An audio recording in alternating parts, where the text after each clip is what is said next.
Eight Ways Landman is the perfect Yellowstone replacement now Taylor Sheridan's Western is over. Landman has been frequently dubbed as the replacement for Yellowstone, and there are several reasons why Taylor Sheridan's new show is coming for the mantle. Beginning in 2018, the Kevin Costner-led neo-Western quickly skyrocketed to become one of the most popular shows on television. In late 2024, Yellowstone's ending finally came about with the second part of the show's fifth season, concluding the modern tale of the Dutton family without Costner, leading to some of the most mixed reviews the series has had since it started. Regardless of how Yellowstone ended, the series leaves behind a notable void.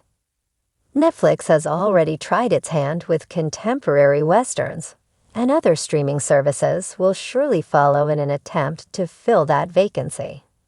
Several of Taylor Sheridan's TV shows have already begun running on Paramount+, including Yellowstone prequels like 1883 and 1923 and crime series like Tulsa King and Mayor of Kingstown.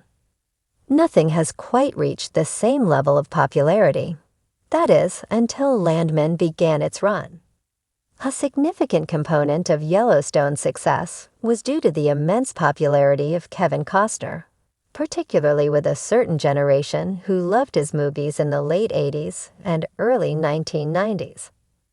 Billy Bob Thornton doesn't have quite the same level of appeal, but he's an equally enjoyable actor to lead Landman's cast.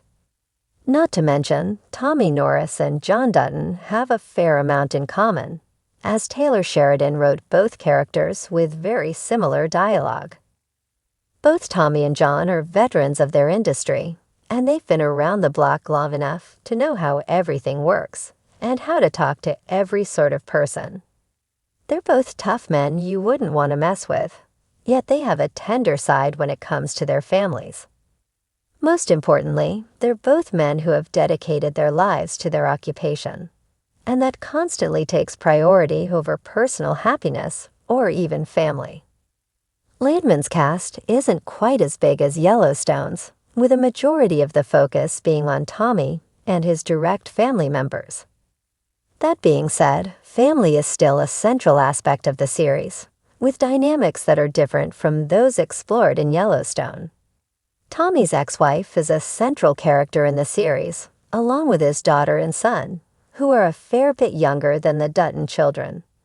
Rather than being at each other's throats like Jamie and Beth Dutton, Cooper and Ainsley have a more juvenile dislike for each other. The family lives of oil patch crews are also explored, with a devastating explosion at the end of episode 1 claiming the lives of 3 men and leaving widows behind. These characters aren't as central to the story, but it's important for Taylor Sheridan showing the variety of people who exist and who are affected by the Permian Basin oil industry. Lastly, Tommy's relationship with his ex-wife develops, demonstrating aspects of relationship compatibility that Yellowstone never really got to touch on with John. One of the best parts of Yellowstone is the bunkhouse crew.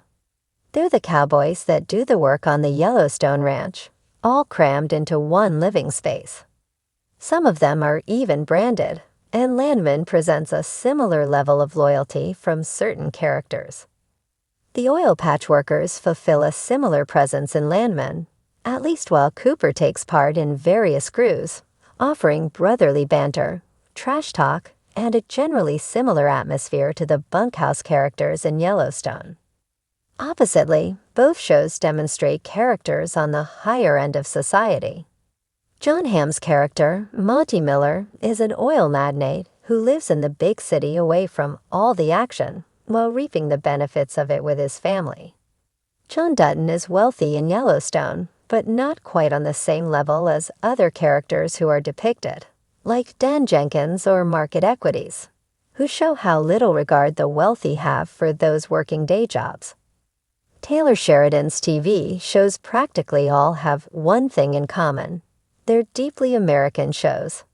Whether it be about the criminal justice system in Mayor of Kingstown or the idea of land in Yellowstone, Sheridan's shows are made to provoke questions about their subjects. Oil is a major world resource, but specifically exploring how it can make or break lives in America is a crucial part of Landman and the arcs of several of the show's main characters. Notably, Taylor Sheridan never suggests one way or another whether someone like John Dutton or Tommy Norris is right or wrong.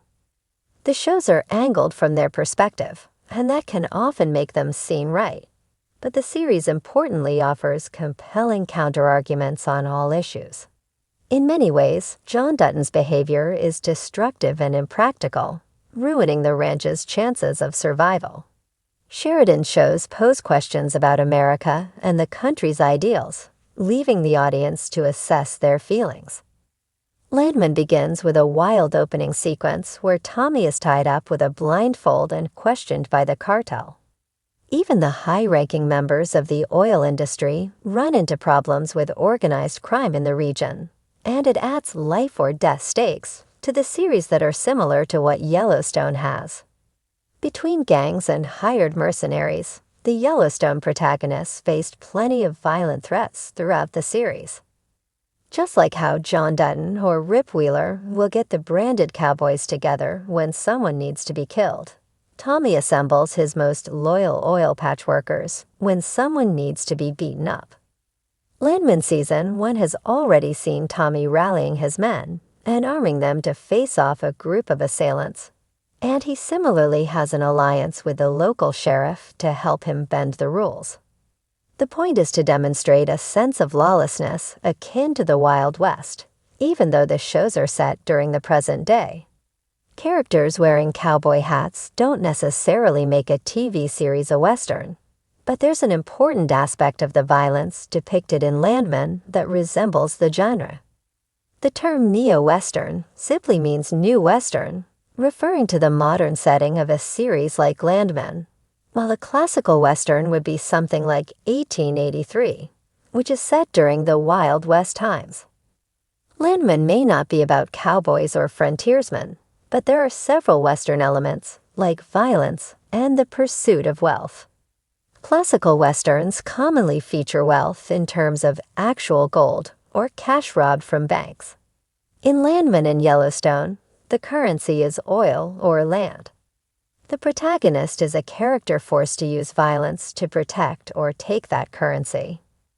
Both Tommy and John Dutton are men who aren't afraid to get their hands dirty with blood for the sake of their industry, and they know as well as anyone how dangerous the world is. There's a larger presence of the law in these shows, limiting what they can do, but it's far less restricted than what most viewers are used to. There are many differences between Case Dutton and Cooper Norris, but there are also plenty of similarities in how they're written. They both fall under the prodigal son archetype, even though John wants Case to run the Yellowstone ranch and Tommy wants Cooper to avoid the oil industry. Their goals are different, but they demonstrate quality and generally kind behavior, though they still often find themselves in trouble of various sorts. Cooper has already been injured twice in Landman, while Case has been in several firefights in Yellowstone. Cooper's relationship with Ariana also has some similarities to Case's relationship with Monica. Before he's killed, Monica's brother essentially only tolerates Case. There's a sense of hostility toward him as an outsider, similar to how Ariana's friends feel when Cooper starts spending time with her. They aren't nearly as romantically involved as Case and Monica were just yet, but it seems like they're not too dissimilar from what they might have looked like at the beginning. Land is a central theme in both Landman and Yellowstone. The former begins with a scene where Tommy is negotiating the ownership of land with the cartel, and it remains a central discussion throughout. However, beyond being the show's thematic exploration, the atmosphere of the respective regions lends personality in unique ways.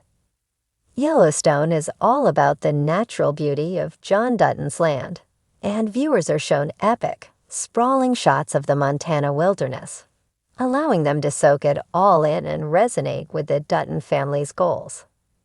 The dry boomtown terrain of Landman is far less beautiful and alluring, but it's evocative in its own way. It's scorching hot and dry as can be.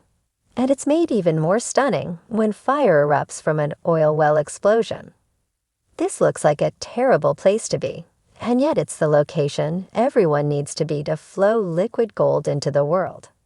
Hell Has a Front Yard is the title of Landman Episode 3, and it perfectly encapsulates the meaning of the desert's characterization in Taylor Sheridan's latest show.